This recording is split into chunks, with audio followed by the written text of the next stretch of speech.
नमस्कार, आप सबका हार्दिक स्वागत। बढ़ते हैं अगले पाठ की ओर। पाठ संख्या 130। पीछे हमने लाभ भाव के कुछ श्लोक लिए थे। अब हम लगन से लेकर द्वादश भाव तक पहुंच चुके हैं। लाभ भाव तक के श्लोकों की हमने चर्चा की और आज जो है हम व्याय भाव, द्वादश भाव जिसे बोलते हैं, मोक्ष भाव भी बोलते हैं, उसके भाव श्लोकों की चर्चा करेंगे। ये श्लोक हमेशा की तरह मैं बताता आया हूँ कि ये श्लोक मैंने पराशर जी के बृहद पराशर होरा शास्त्र से लिए हैं और 12वें भाव के श्लोक, और ये सबसे पहला श्लोक है जो मैंने लिए। ये 3 श्लोक हैं। तीनों श्लोक आपस में इंटरकनेक्टेड हैं। ये नहीं पहली 2 लाइनों का भाव अलग से है, दूसरे श्लोक का अलग, तीसरे का। तीनों श्लोक एक दूसरे में मिक्सअप हैं। तो कृपया थोड़ा इस बात का ध्यान दीजिए कि जब श्लोक ये 2 लाइनें खत्म होती है तो तीसरी लाइन का भाव भी उसी के साथ कनेक्टेड है और चौथी का दूसरे के साथ, अगले श्लोकों के साथ कनेक्टेड है। बढ़ते हैं श्लोक की ओर और उनको स्पष्ट करने के लिए ये वही एक 12 भाव की कुंडली बनाते हैं। इसमें कोई भी राशि स्थापित नहीं की, कोई भी लगन की राशि। अगर लगन मेष है तो उसके अकॉर्डिंग, अगर वृष है तो उसके अकॉर्डिंग कोई भी 12वें भाव का स्वामी हो सकता है, जिसकी आज हम चर्चा करने जा रहे हैं। तो पहले श्लोक में पराशर जी महाराज हर बार की तरह अपने शिष्य मैत्र को संबोधन करते हुए कहते हैं, अथा व्याय भावस्य कथयामि फलम दुहिल। हे ब्राह्मण, मैं अब व्याय भाव, द्वादश भाव का जो है फल कथन करने जा रहा हूँ, कृपया सुनिएगा। पराशर जी ने अपने शिष्य मैत्री को संबोधन करते हुए इस श्लोक की शुरुआत की है। व्याय से शुभ से युक्ते, व्याय से शुभ से युक्ते सभे स्व उच्च गते अपिवा। वो बता रहे हैं कि व्याय स्थान का समय, ये है हमारा व्याय है, द्वादश व्याय भाव।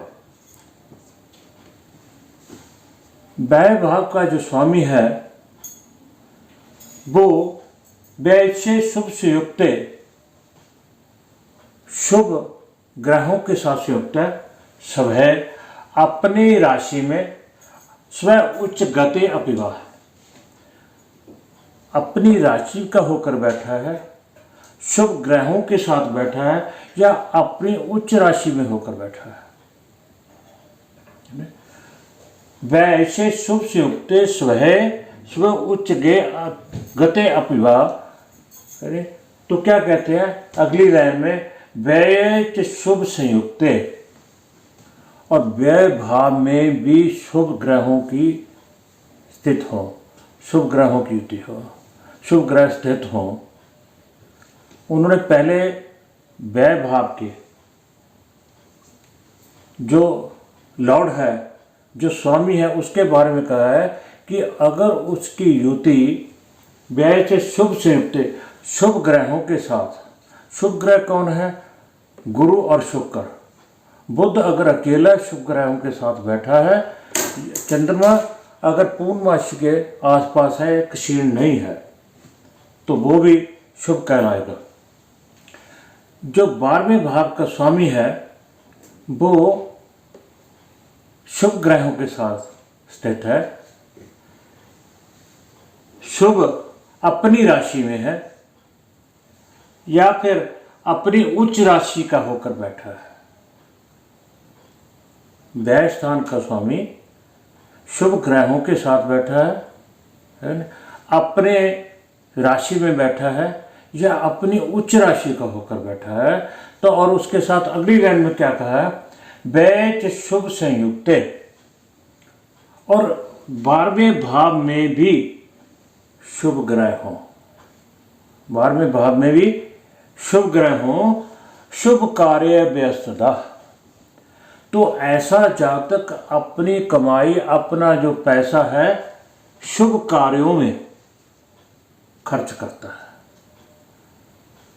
उन्होंने जैसे शुभ कर्म और कुकर्म है कि नहीं, शुभ कार्य या अशुभ कार्य है ना, जो जैसे यहाँ बताया गया था 10वें भाव में कि कोई जातक शुभ कार्य करता है या अशुभ कार्य करता है, शुभ कर्म करता है या कुकर्म करता है, ऐसे ही यहाँ पे बताया गया है कि जातक इस स्थिति में अपना जो धन है वो शुभ कार्य में, शुभ कार्य व्यस्तता, भी अपना जो धन है वो अच्छे कार्यों में खर्च करेगा। कैसे, अगर व्यय स्थान का स्वामी शुभ ग्रहों के साथ है, अपनी राशि का है या अपनी उच्च राशि का है, तथा व्यय स्थान में भी शुभ ग्रह है, तो ऐसा जातक अपना धन जो है शुभ कार्यों में व्यय करता है। तो आगे अगली लाइन में क्या कहते हैं, चंद्रोभ्याय दीपो धर्म लाभ मंत्रेषु संस्थिता। चंद्रमा की बात की गई है। चंद्रोभ्याय दीपो, चंद्रमा अगर 12वें भाव का स्वामी हो, स्वामी कब होगा, अगर यहाँ कर्क राशि होगी, अगर कर्क राशि है तो लगन में सिंह राशि होगी, तो कुंडली किस लगन की होगी, सिंह लगन की कुंडली होगी, तो बाकी भाव ये बिल्कुल क्लियर स्पष्ट हो गए इस श्लोक में।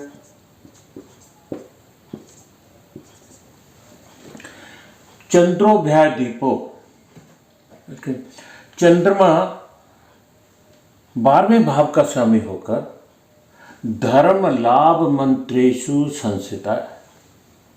धर्म का कौन सा भाव है, लाभ का कौन सा है, 11वां, मंत्रेषु मतलब पांचवा।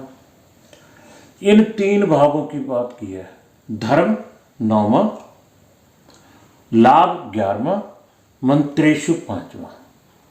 अगर इनमें से किसी में बैठा है, किसी इन तीनों भावों में से धर्म लाभ मंत्रेषु 5, 9 और 11, इन तीनों भावों में से 12वें भाव का स्वामी होकर बैठा है, यह चंद्रमा यहाँ हो, यह चंद्रमा यहाँ और यह चंद्रमा यहाँ बैठा हो, तो अभी याद में कहते हैं सो उच्चे स्व रक्षे निजांश के, निजांश से स्व उच्चे, अपनी उच्च राशि का होकर, अपनी उच्च राशि का होगा, स्व रक्षे एक नहीं, अपनी राशि का होकर, निजांश से अपने ही निवास में हो, इन तीनों में बैठा है, अपनी उच्च राशि का या स्व राशि का होकर बैठा है और अपने निवास में है, D9 में भी अपने निवास में गया है। आगे क्या लिखते हैं, बा ऐसा नहीं तो कैसा है, लाभ धर्म जांस के, या फिर लाभ राशि स्वामी, लाभ का अगर चंद्रमा 12वें का स्वामी है तो ये क्या, इसका स्वामी कौन हो गया, बुध, और धर्म का स्वामी कौन हो गया, मंगल। तो D9 में या तो बुध की राशि निवास में हो या मंगल के निवास में हो। एक बार फिर सुनिए, चंद्रोभ्याय दीपो धर्म लाभ मंत्रेषु संस्थित है। चंद्रमा व्यय स्थान का स्वामी होकर पंचम, नवम या लाभ स्थान में बैठा हो, वो अपने उच्च राशि का हो स्व उच्चे, स्वरक्ष या अपने क्षेत्र का हो, अपनी राशि का होकर बैठा हो, देख रहे, निजांश के, स्व उच्चे स्व रक्षे निजांशे, देख रहे, अपने निवास में जाकर, जब यहाँ का स्वामी है यहाँ बैठेगा तो वो अपनी, ना तो अपनी राशि का होगा ना का अपनी उच्च राशि का होगा। नवम में भी उच्च का, धनु में भी नहीं उच्च का होता, मेष में भी नहीं होता, इसमें भी नहीं होता। तो उसने कहा है स्व उच्चे स्व रस के निजांशे, D9 में अपने निवास में या स्वरक्षे अपने निवास में या अपनी उच्च राशि का होकर बैठा है, बा लाभ धर्म निजांशे, या फिर जो धर्म और लाभ स्थान का स्वामी है उसके निवास में बैठा है, तो क्या है, दिव्य गार्ध प्रेम को, दिव्य गार्ध प्रेम को दिव्य गंध का भोगवान। ऐसा जो जातक है राजाओं महाराजाओं जैसे जीवन जिएगा, उसको किसी प्रकार की वस्त्र आभूषण सुगंधियाँ दिव्यगार खुशबू परफ्यूम इतर आदि की किसी चीज की कोई कमी नहीं होगी, राजाओं महाराजाओं वाला जीवन व्यतीत करेगा। अब चंद्रमा, यहाँ पे चंद्रमा के साथ उन्होंने बात की है, लेकिन अगर चंद्रमा 12वें स्थान का स्वामी होकर